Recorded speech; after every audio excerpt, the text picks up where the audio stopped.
आज आहे गुरुवार 27 ऑगस्ट 2025. तुम्ही पाहत आहात ब्रेकिंग न्यूज अमोक चॅनलवर. मित्रांनो, मुख्यमंत्री माझी लाडकी बहीण योजना जे तुम्ही लाभार्थी आहात का? जर आहात तर मग हा व्हिडिओ नक्की बघा, कारण तुमच्याशीच संबंधित मोठा वाद उभा राहिला आहे. नमस्कार मित्रांनो, तुम्ही महाराष्ट्रातील मुख्यमंत्री माझी लाडकी बहीण योजनाची लाभार्थी आहात का? दरमहा मिळणारे 1500 रुपये तुमच्या खात्यात येत आहेत का? की अजूनही तुम्ही अर्ज करूनही काहीच रक्कम मिळाली नाही? आता मोठा वाद उभा राहिला आहे. प्राथमिक तपासणीत जवळपास 26 लाख लाभार्थी पात्र नाहीत असे दिसले. प्रश्न असा, यात तुमचं नाव आहे का?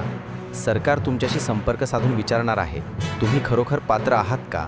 मंत्री अदिती सांगतायत की ही संपूर्ण यादी जिल्हा अधिकाऱ्यांकडे तपासणीसाठी पाठवली आहे, म्हणजेच तुमच्या नावाची तपासणी होणारच.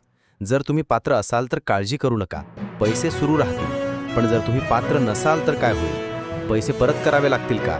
कारवाई होईल का? विरोधक नेत्या सुप्रिया सुळे यांनी तर थेट आरोप केला आहे, ही योजना म्हणजे तब्बल 4800 कोटींचा घोटाळा आहे. पुण्यातील जवळपास 2 लाख महिलांची नावे व राज्यभरातील 25-26 लाख नावे चुकीने समाविष्ट झाली. अगदी काही पुरुषांची सुद्धा नावे योजनेत आली.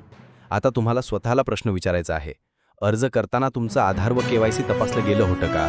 पैसे खरंच योग्य पद्धतीने आले का? की कुठेतरी गडबड झाली? मित्रांनो, ही योजना तुमच्या हक्कासाठी आहे, पण जर चुकीचे लोक त्यात शिरले तर खऱ्या लाभार्थ्यांचा हक्क हिरावला जाईल. म्हणूनच सरकार तपासणी करत आहे आणि विरोधक प्रश्न विचारत आहेत. तर सांगा, तुम्ही खरोखर पात्र लाभार्थी आहात का?